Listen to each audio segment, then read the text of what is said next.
Hello and welcome to the 3-time award-winning Tough Girl podcast, which is all about motivating and inspiring you while increasing the amount of female role models in the media. I'm your host, Sarah Williams. If you love adventure, challenge, and hearing from women who share their stories and provide top tips and advice to help you take on your own personal challenges, make sure to subscribe so you don't miss out. New episodes go live every Tuesday at 7 a.m. UK time, with bonus episodes happening on a Thursday. You can support the Tough Girl mission by signing up as a patron by visiting Patreon, patreon.com/Tough Girl Podcast. Keep listening until the very end as I share more information about what's going on with me, with Tough Girl challenges, give shout outs, and recommend other Tough Girl podcast episodes. More information can be found at toughgirlchallenges.com.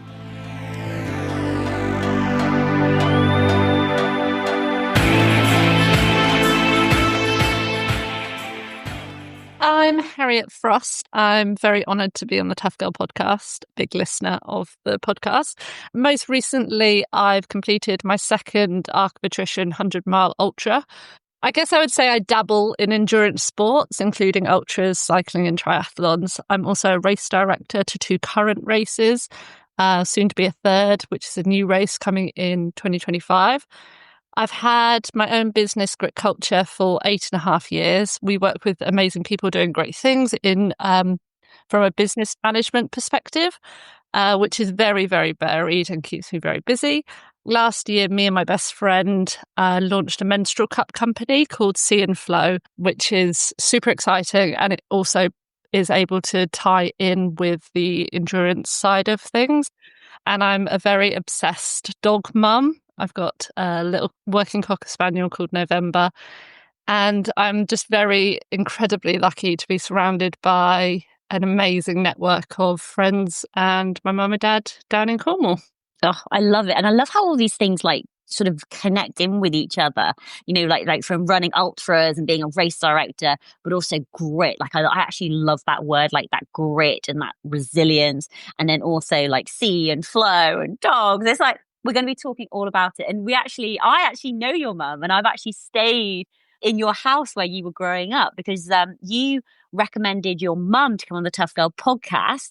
So I ended up having your mum on, which was amazing. We had such wonderful chats. And then when I was down walking the Southwest Coast Path, your mum and dad very kindly came and collected me in their very cool, proper adventure wagon. They're parents to everyone, which is so great. Yeah, they're awesome. They were honestly so friendly, so welcoming, put me up. But I'd love to go back to your childhood and growing up in Cornwall. I know your mum is fit and active and stuff. What was your childhood like? Were you thrown into sports camps? Were you sent outside to play all the time? Yeah, we grew up outside, basically. My parents had a small holding, so we were always outside. I was very lucky to have a rescue pony growing up, so I was always mucking out, although Mum would probably argue that I didn't do much of that bit. But yeah, we were always outside, always with the animals, always playing, always dragged out on walks. We didn't really want to. We always had dogs, so we always had to walk our dogs. And yeah, during school, kind of played anything and everything. Nothing. I don't think I was ever really, really good at anything, but I probably tried really hard. And yeah, mum and dad I just think they just did such a great job of installing in us that resilience and grit and having a conscience and doing things the right way. And I don't know how they did it, but they just, everything, nothing ever seemed planned. And like you said, everything in my introduction is kind of linked. It's all very organic and it all kind of just happens and flows, I think. And that's kind of how our childhood went. If we were interested in something, we kind of went for it and did it, but were never pushed into anything. We were held accountable, but we kind of got to do what we wanted when we wanted, to the point where we were never grounded or anything, because if Mum and Dad were angry at us, we just couldn't go anywhere because we lived out of town. But they spent a lot of time taxiing us anywhere and everywhere we wanted to go. So we were very, very lucky. Really great childhood. And I loved school. I have some of my best friends are from school now. And yeah, we had an amazing childhood together, grew up in Cornwall. And then I went off to university in Southampton, where I studied a fashion and journalist course. I still didn't really know what I wanted to do. I was keeping everything very broad. I then went on to work on the super yachts in America for a little bit. I traveled quite a lot growing up because I think in Newquay it's got that transient lifestyle. People go away in winters and summers. So it's quite normal to like go to Bali from like on my first year of uni, we went to Bali for a month. I went to Sri Lanka, Thailand by the time I was like 22. And then went off to America on the super yachts, which is incredibly hard work, 16-hour days. Like I remember being in the Bahamas one time and I didn't see daylight for 3 days. Like it's very much the below deck life, and not glorified like the program really. Yeah, so I did that and then I came home and then I thought, right, okay, off to London. So I went off to London for 3 years and that's kind of where I guess things started to kind of form a bit more of a plan. Not that I was aware of it, but I worked for a company called JCA, which is no longer around. But I just had such strong role models there. I'm still in touch with a lot of them. And actually quite a lot of them are clients now, which is amazing, like to go full circle. And my boss there, Andrew Woods, he is like a second dad to me. He's incredible. And we've actually gone on cycle adventures. Last year, we did like 4 days cycling together around Wales. And yeah, so it's really cool. And then in London, became really good friends with a lot of Australians and Kiwis, which led me to Australia for 2 years and then New Zealand for 2 years before coming back to Cornwall about 8.5 years ago. Have you been running throughout that whole time period, or when did you start taking running to the next level? I used to hate running, and it was funny because last year when me and Hannah set up Sea+Flo, we wrote each other's bios for the website, and she wrote mine, and she said I was a runner, and I corrected her and I said I'm not a runner. I don't class myself as a runner, but I think anyone can be a runner. It's like the term influencer. Anyone can be an influencer, but I don't like to like pigeonhole myself almost. But yeah, I guess I used to find running really, really hard. I've got a really bad lung capacity, so I actually hated it. And when mum was kind of, I guess, at the top of her game at running, she used to try and drag me out and I used to hate it. I couldn't keep up with her. And that's probably one of my biggest regrets. I wish I'd got into it sooner so that we could have run seriously together because it would have been amazing. But yeah, I think when I lived in London, I did my first triathlon. So I did London Triathlon, I think in 2012 or 2013 maybe. And although I see London, my time in London is like my party days, but I was doing adventures here and there as well. So I did my London to Land's End cycle, which was a 29-hour cycle continuous while I was living in London. But yeah, the running has come a bit later. I did my first ultra in 2017. I think after doing triathlons for quite a few years, I just thought it was so much easier and less faff of like I hate swimming, and the cycle is just, there's so many things that can go wrong and so much hassle. So I thought, let's simplify it and just run. So I've never actually done a straight marathon. I did my first marathon within my first 100k. And mum was at about 27 miles. And I was like, Mum, I've done a marathon now. Because she'd obviously been really good at marathons. So I skipped those and thought I better go straight to ultras because I'm never going to beat mum's time at marathons. What was your first ultra that you did in 2017? That was Race to the Stones. How was that?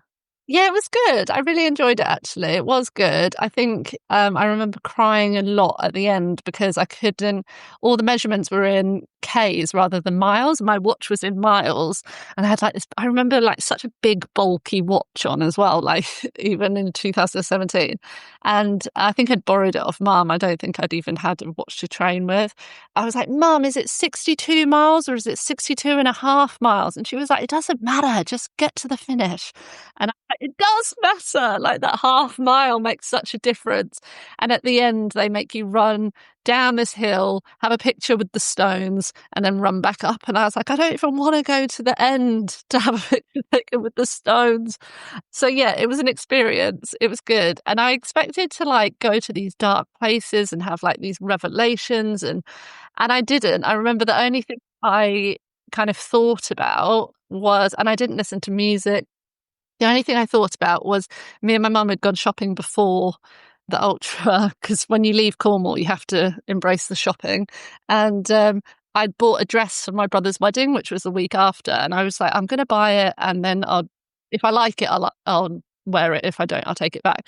And I remember on this race, the only thing I decided was I liked the dress, and I was like, okay, well, I've done an ultra now. That's that tick.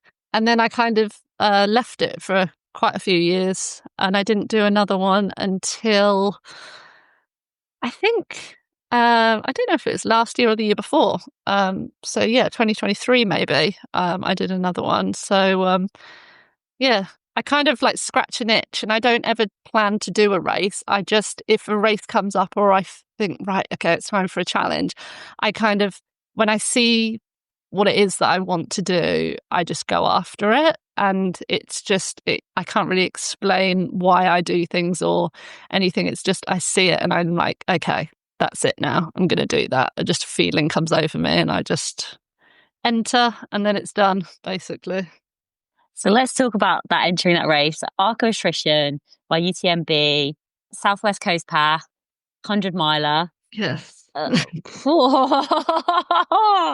So what goes through your, when you're, so you seem pretty chill, and I love the fact that you didn't reach your limits on the first ultra. You didn't go to any dark places. What happened with Arc of Attrition? Are you doing like your own training, your own planning? Are you pretty used to just sort of getting out there and doing what you need to do?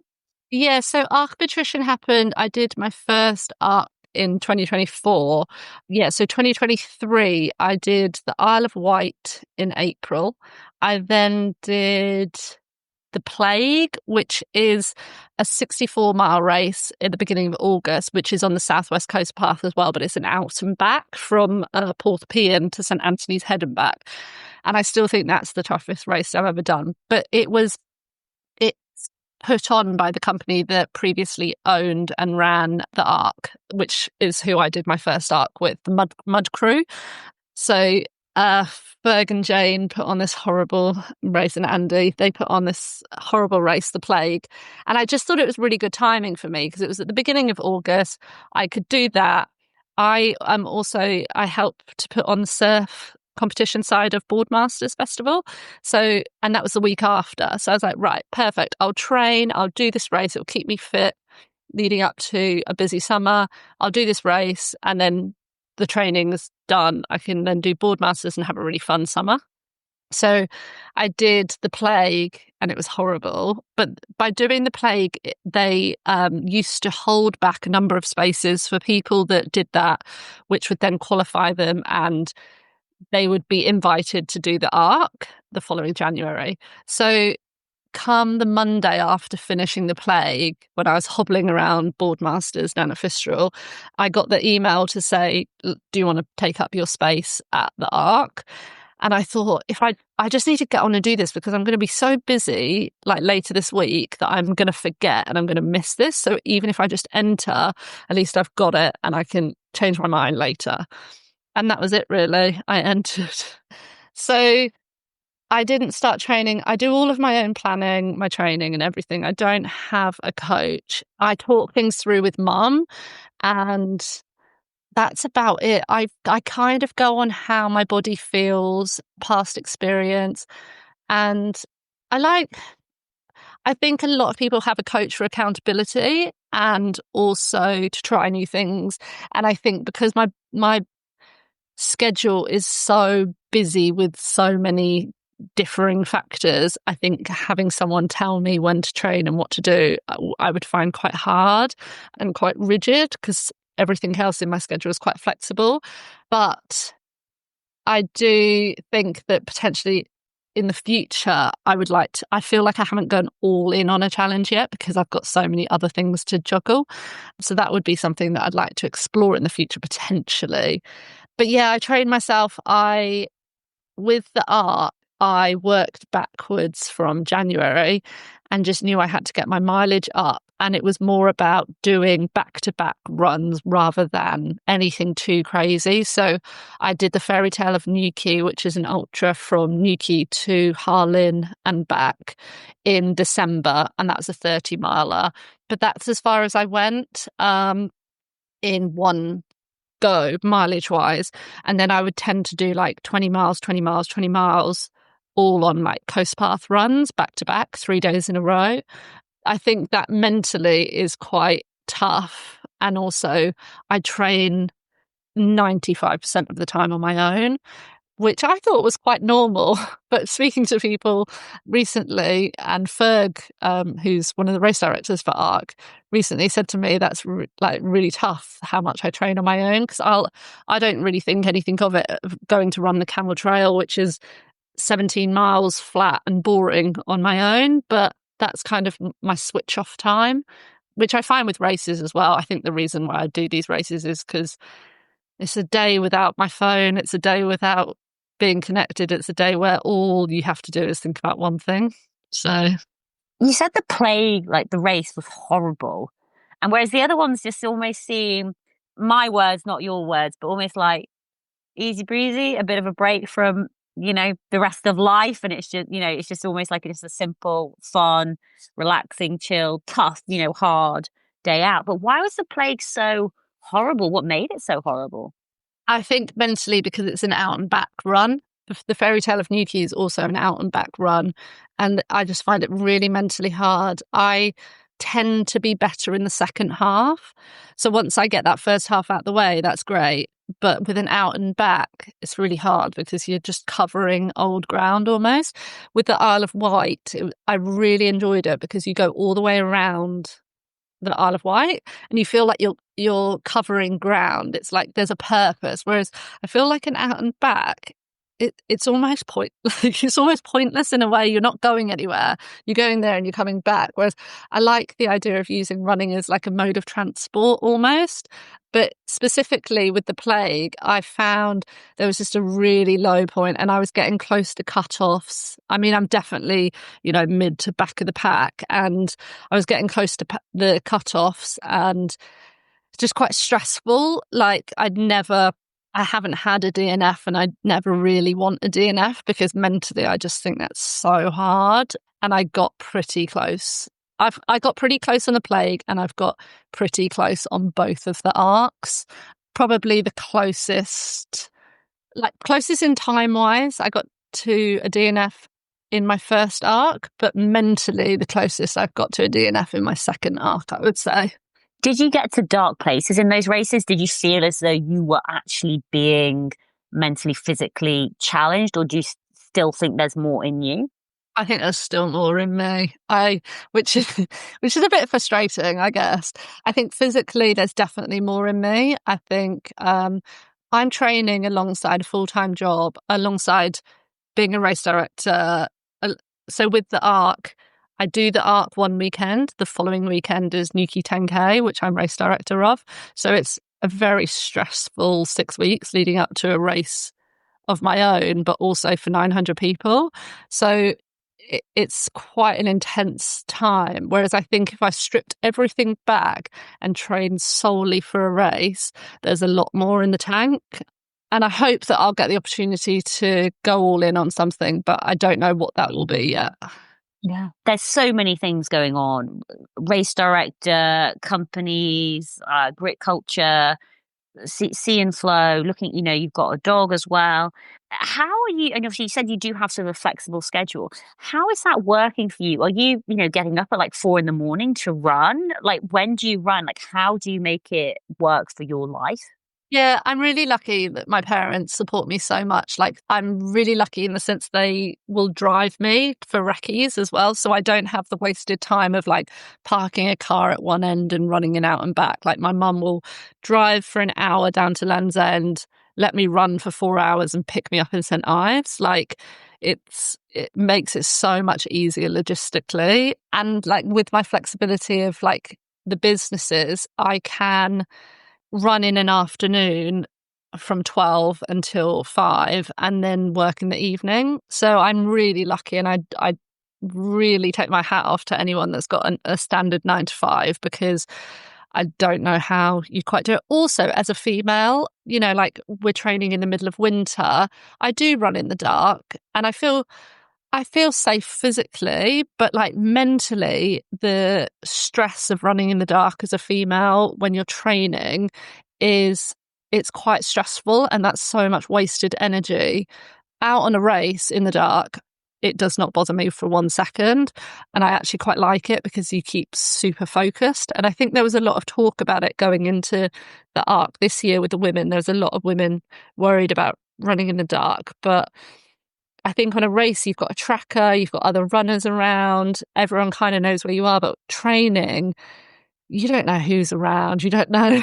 And it is quite stressful. So I try and do most of my training in the afternoon, but with the long runs, they do lead into the evenings. But yeah, if you've got a full-time job, it must be really, really tough.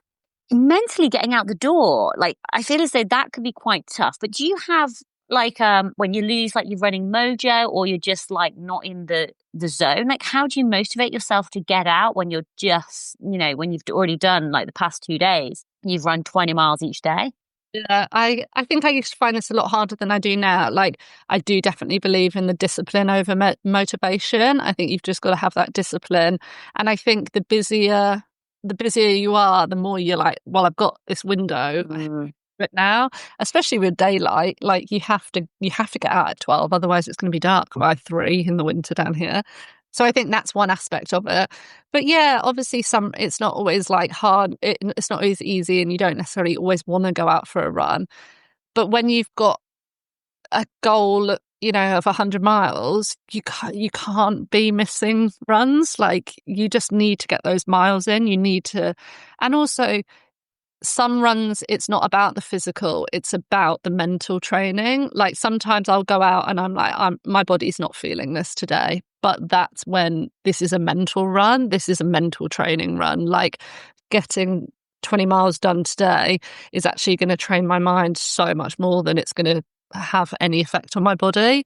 So I think it's kind of like flipping the script and like using that to your advantage, of like those days where you don't want to do it are actually the most important, because you're going to feel like that 10 times over in a race. So it's like you overcome that. How is your body recovering? Like, what are you doing for recovery? I mean, I hope you're doing a lot of stuff for recovery, but what does that look like? Are you just sort of like injury free? I'm quite lucky. I am very, very lucky. I've got a very good physio. I've started seeing a really good chiropractor, which is great. I have a really good sports masseuse. I do look after my body, saunas. This time after the Arc, I mean, we're only 2 weeks out from the Arc at the moment, and it's been a little bit different. As I mentioned, I did the Arc at the end of January, and then the 2nd of February was Nuki 10K, which I was race director of. I actually got vertigo this weekend. So I had 2 or 3 days really suffering with vertigo, which I think is probably a physical and mental stress related aftermath of it all. I think the intensity of having 2 things to be thinking about at the same time was quite a lot. But physically, after this year, I actually feel okay. I feel pretty good. Last year, I did suffer with a little bit of an injury. I thought it was to do with me picking my foot up and like the lots of different angles, but actually it was to do with my big toe straining. So I've worked quite hard on that this year to not have the same issue. But the Arc was quite different this year, that we didn't have support crew help wherever we wanted.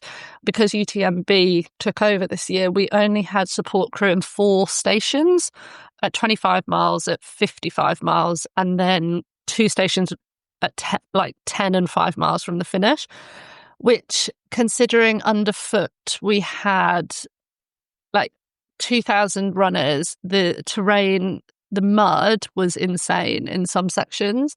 So the condition of my feet were really bad. And that's actually probably the only physical thing that I had issues with during the race, were blisters.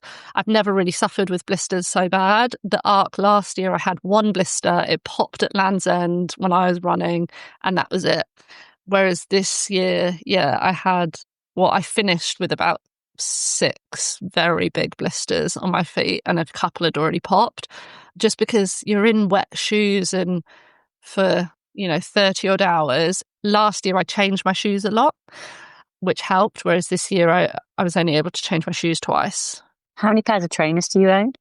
I don't know. I don't like to count. I have 4 that I rotate in, like running, like but I'm very bad at throwing trainers away. So I've got all my old ones as well. So yeah, rotate those. When I think of Arc of Attrition, my head is immediately going nutrition, like Arc of Attrition, nutrition and food, fueling, hugely. Your food bills must be astronomical. Like, what are you eating? How much are you eating? I don't know if you remember from the conversation with my mum, but me and mum, we both find eating really hard work. And it's almost like, oh, like I remember when we did Barcelona Ironman together, it being in our hotel room before we did it at the weekend, we were like, what are you most looking forward to when we've done it? We're like, both of us were just like not having to eat as much. It's such hard work, and it's hard to eat a lot of food. Yeah. Really hard work. And like, I know it's like first world problems really badly, but nutrition wise, I did try and get better this year. Had a pot noodle at Porth11, which I was really looking forward to. It's great because it's really high in calories, really easy to get down. Good salt, probably high salt. Yeah. And like you need something to look forward to. So that was good. I had custard at Land's End that mum made up.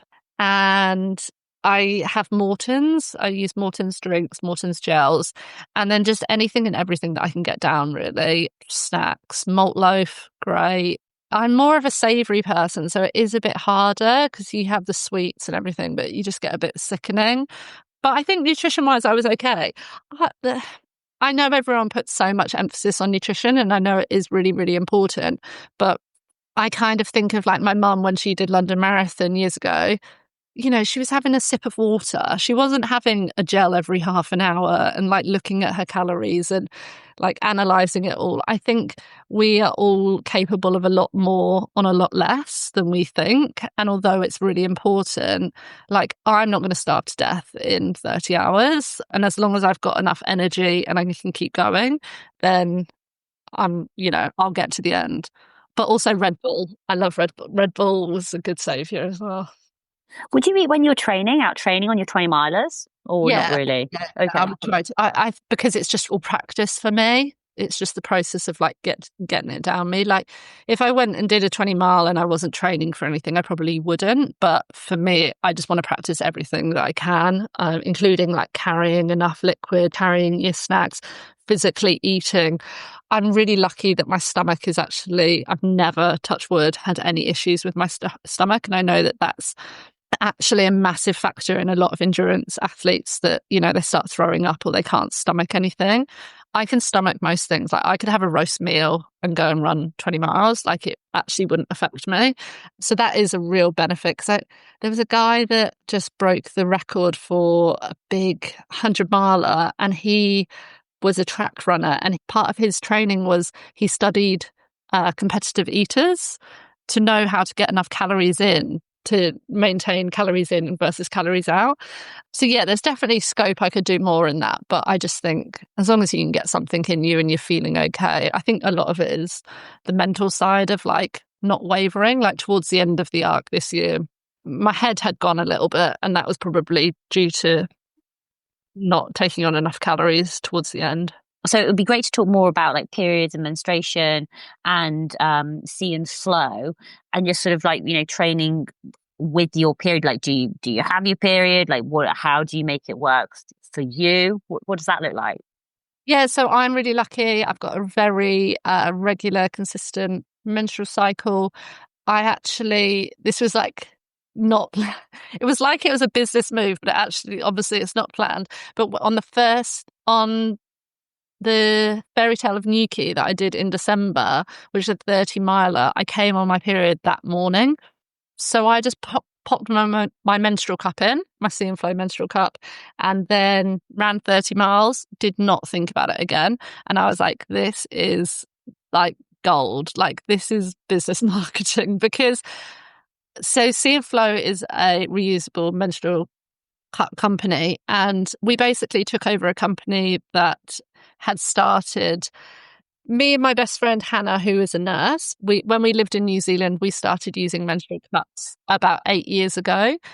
Didn't think much of it, loved them, talk about them all the time. But then last year we had lunch with a group of our girlfriends and we were talking and we just couldn't believe they weren't all using a menstrual cup, and they were all carrying tampons, and they just like didn't like using tampons, but they weren't using a cup. And then we were like, well, where can you get one from in the UK? And we realized that you couldn't get one. It was quite hard to buy one that we liked. And the cup that I had was Sea+Flo. The girl that used to run it, Maria, had closed down the business for personal reasons. So we took it over, and yeah, we love it. And it's just done out of such of a place of passion and the true, authentic, like, passion of wanting to share the message of how amazing a menstrual cup can be and how much it can change your periods, and the disbelief that so many people don't know about them still. So for me, the thought of doing something like an Ironman where you're on your period, you swim and then have a wet tampon, you either have to carry a spare tampon or change or sit for 6 hours on your bike with a wet tampon, is just like mind blowing. That I saw it in a triathlon chat recently, girls talking about what alternatives there were. And it just blows my mind that, you know, it's not something that people are aware of or comfortable to have that conversation. And I think that's what we're finding.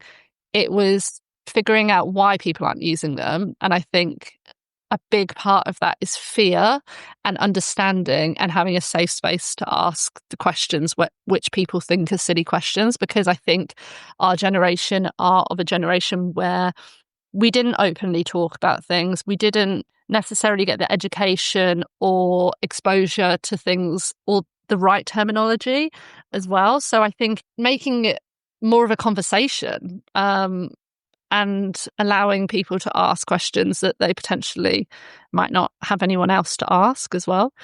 But yeah, we love the menstrual cups, and for endurance sport, like, I just think they're an absolute game changer, because you don't have to I carried mine for the whole of the Arc because I was due on my period.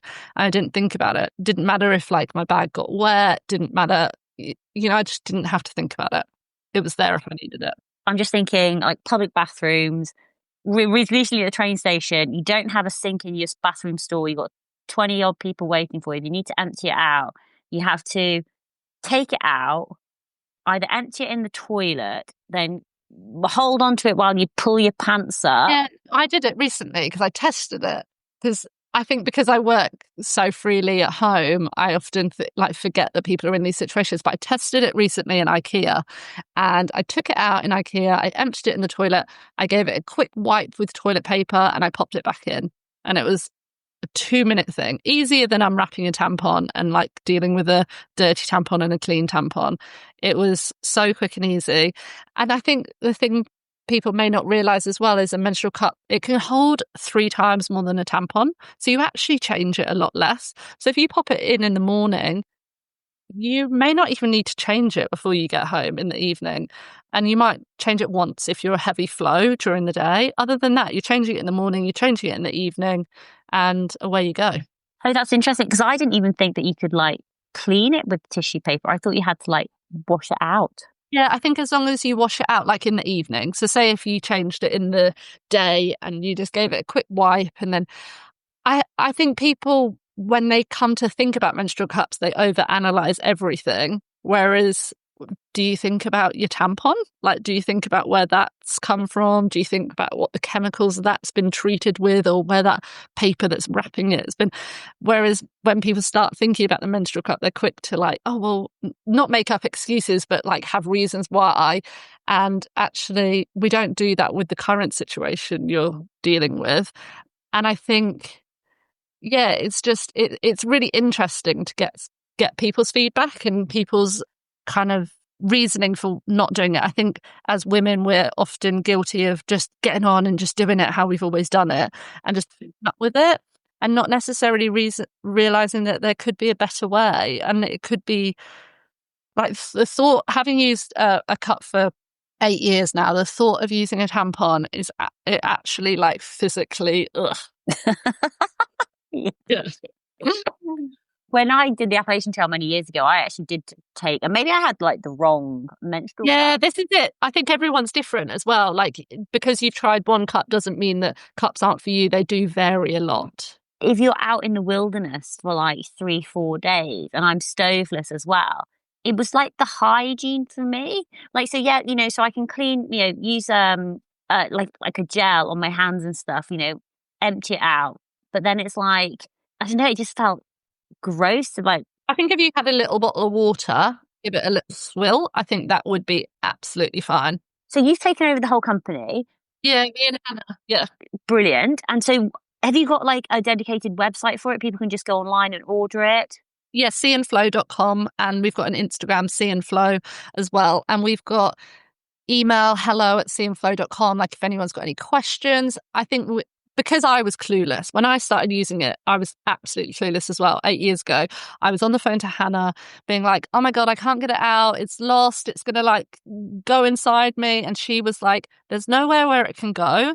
Like it's not going anywhere. You'll get it out. You just need to relax. She talked me through it. So I think I've been in that situation where I didn't even know that, like, I didn't know my anatomy well. I didn't know that there was nowhere it could go. So there's no silly questions at all. Hannah's a nurse. She's also qualifying to be a health coach. So she is like incredible with her knowledge and understanding and research. So we play like kind of unknown and known in a way because she's helped me through the process. So we're a great partnership because she brings the knowledge of, the health side of it and I bring the business side. So why did you start using it initially, like 8 years ago? Had something changed? I think it's a lot more common in New Zealand. I would say probably 90% of the girls were. So I think there's so many reasons to do it, but financially, environmentally, physically, I don't think I was as conscious as I am now about things. And it took me a couple of years to actually get used to it because I didn't have the right cup. It took me probably 3 or 4 different cups to find the right one, which is the Sea+Flo one. But I think I still battled on because it was still better than tampons. So I think having gone through that journey, we just want to make it.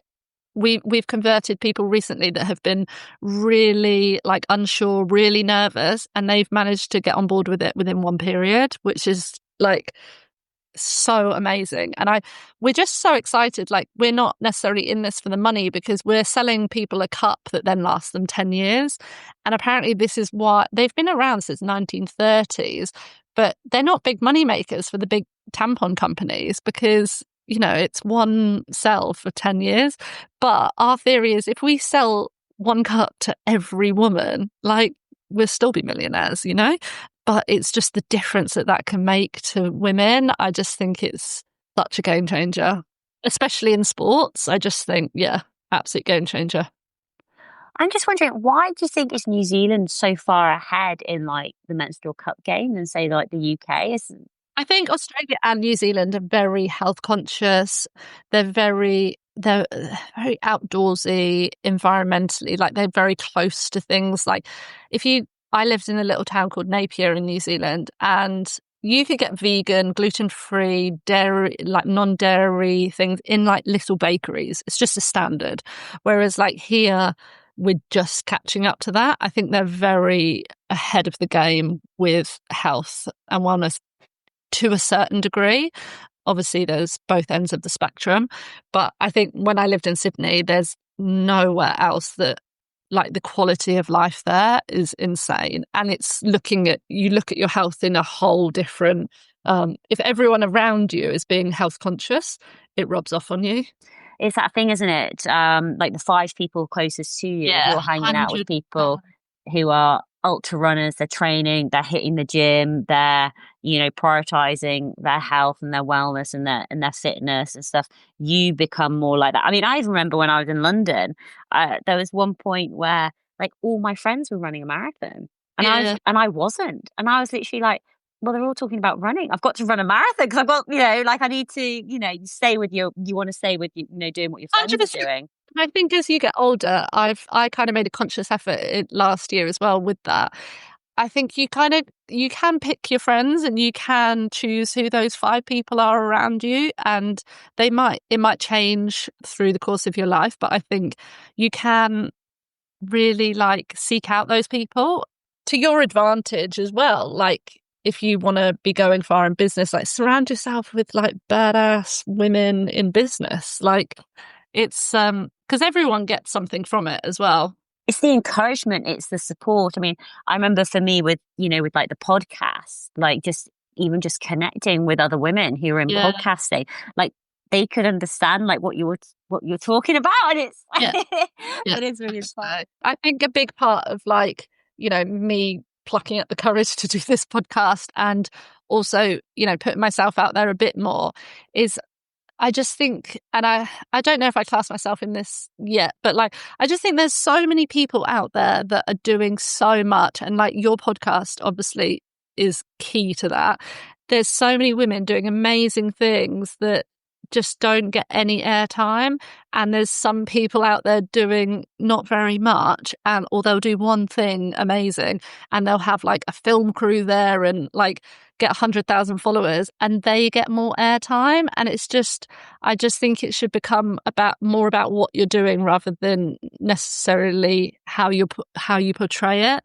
I think a great example of that is when Ned Brockman ran across Australia, like incredible, love him, bought his merch, read his book, love it.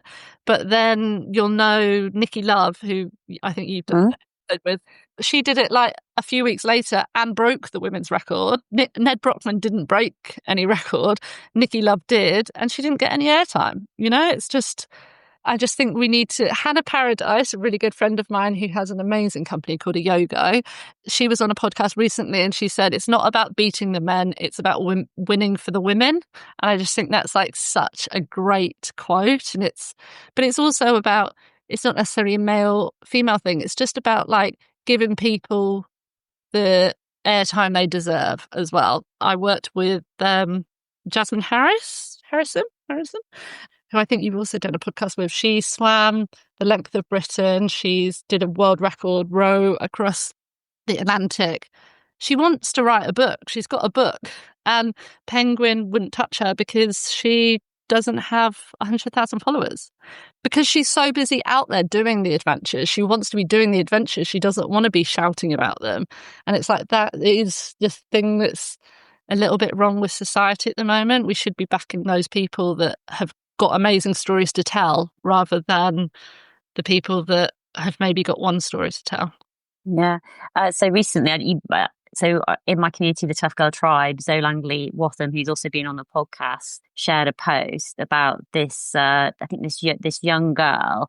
She was 21, Norwegian, and she's like 5 foot tall, pulling everything she need. All her supplies on the sledge to the South Pole. She did 53 days and literally nothing. Like just like nothing in the news. I know. She'd broken the record. Yeah. Just this incredible achievement. Yeah. Zilch. And do you know what? It happens all the time. Yeah, I think I'm dialed into, like, I should be dialed into the women in the adventure world. And even sometimes I'm reading things. I'm literally like, how did I not even know this happened? And like my feed is like. So it makes it cooler. So it does make it cooler because it's like more intriguing. Like when you have to you have to pull things out of people and like you find out stories, it does make it cooler. Like I do like people that are low key about it, but it's a fine line, isn't it, between giving that more airtime than something else that is more valid. I actually bumped into the Mola Explorer training on the camel trail one time and she was just pulling along 2 tires and I was like plucked at the courage. I was like, just go and talk to her. And I talked to her on a run and she just completed the South Pole expedition, which is the 50 days out there, which is just madness in my eyes because I don't really like to be cold. But she was the same. She didn't really like the social media side of it. She was telling me, but you kind of have to get the sponsorship to be able to fund things. But it's a shame that the funding is going to people that have got the following rather than the adventure. Yeah. So, just sort of talking about like social media, and obviously that can be a lot of support, like virtual support, which can be amazing. And obviously it's a great place for women to be inspired by other women, by, having role models out there. But I'd love to know, who are the women that inspire you, who are your role models, who support you? Who are those women? I think an obvious one is obviously my mum, but we all know about that. I could talk about her till I'm blue in the face. One that's kind of like popped out of the nowhere for me is Lucy Gossage. She did the spine race the week before the Arc last year, and her mantra was, "It's a privilege to choose to suffer." And having lost my auntie last year to cancer, it was really in my head during the Arc, which really helped me. And then Lucy went back and did the spine again this year, the week before my Arc. So it's like perfect timing, really, because it just gives me the kick up the bum with inspiration. I think one of her mantras this year was about the fact that everyone thinks that ultras are an individual sport, but they're very much a team sport. And the Arc has proven that to me. I didn't really know why I was doing the Arc again for the second time, but while I was out there getting very close to a DNF, I just thought, this, like, all my friends and family are out here supporting me. They have taken their whole weekend out. One of my friends, Hannah, was up at 3:30 in the morning just in this random little village to see me, and all I had to do was get to the finish line for them. So they definitely got me to that finish line this year, and the support of having, my friends there was the difference between me getting to the end this year. So they were all my inspiration, really, and they always are. Oh, shout out to the friends and the support. Yes. That is epic. Now you are on social media. Where are you most active? How can people find more information out about you and Sea+Flo and Grit? Where should they go? Yeah, so on Instagram, I am Harriet. I think I'm Harriet __ Frost. Grit Culture also on Instagram is grit.culture. And Sea+Flo is just Sea+Flo, like SEA and flow. And yeah, probably Instagram's the best place to find me. And then you can always DM me or email from there. Awesome.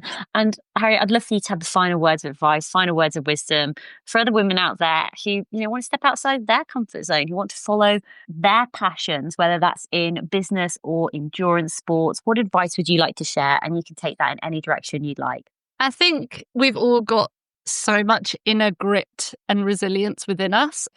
I heard Sarah Wilson talking about this before, about Australia having a child anxiety problem. And she said, we don't have a child anxiety problem, we have a lack of resilience problem.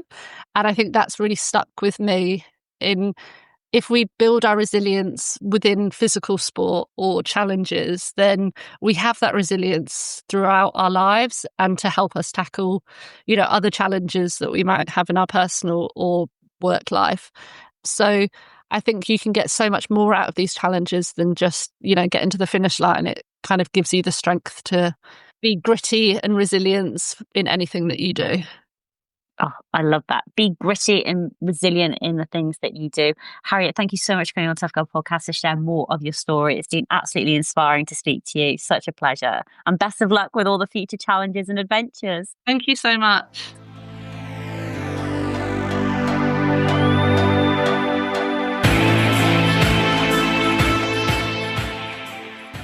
Hey, tribe. How you're doing? Hope you're keeping super well. I really hope this episode has inspired you to do to be honest, I hope it's inspired you to do lots of things, but has it inspired you to sign up for your next race, your next challenge? Has it inspired you to think about how you manage your periods? Would a menstrual cup be the direction for you to have a go in? Check out Sea+Flo. I'll include all the links in the show notes, which can be found at toughgirlchallenges.com. So during the episode, we mentioned that we had actually previously spoken to Harriet's mum, Teresa Frost, and that episode came out on August 20th, 2024. 68-year-old Ironman, European aquabike champion, smallholder, wife of over 40 years, mum of 2 and grandma to 3, proving age and a double hip replacement are no reason to slow down. So that episode with Harriet's mum Teresa came out on August 20th, 2024. So go and check it out. Now, if you are particularly interested in running and ultra running at that, going for the super long distances, I have spoken to a wide range of ultra runners. And if you visit toughgirlchallenges.com, there is a resources section. And under that resources section, there is a dedicated page for ultra runners. I'm just going to read out a couple of names, a couple of women's names who you think, oh, actually, I'm going to give that episode a listen. So Rennie McGregor, she's been on Tough Girl podcast twice, but we caught up with her quite recently. She's a world-renowned expert in athlete health and performance. She's an ultra runner and she's a women's sports advocate. Charlotte Boems, she went from having a health crisis to a 50-mile ultramarathon finisher. She also creates Vesta packs for the plus size community in outdoor sports. Jen Scottney, this is also a Tough Girl podcast extra.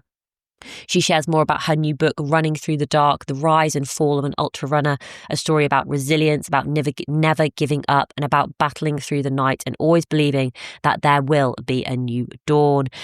Jen Benson, she's a running coach, author, and PhD researcher, and she shares the stories behind The Path We Run and her ultramarathon adventures. And The Path We Run is a fantastic book.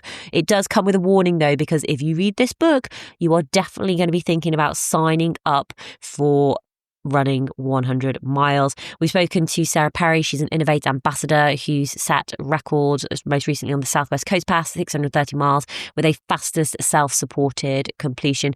To be honest, the list just goes on and on and on. When I read through, I'm like, oh my God, this is amazing.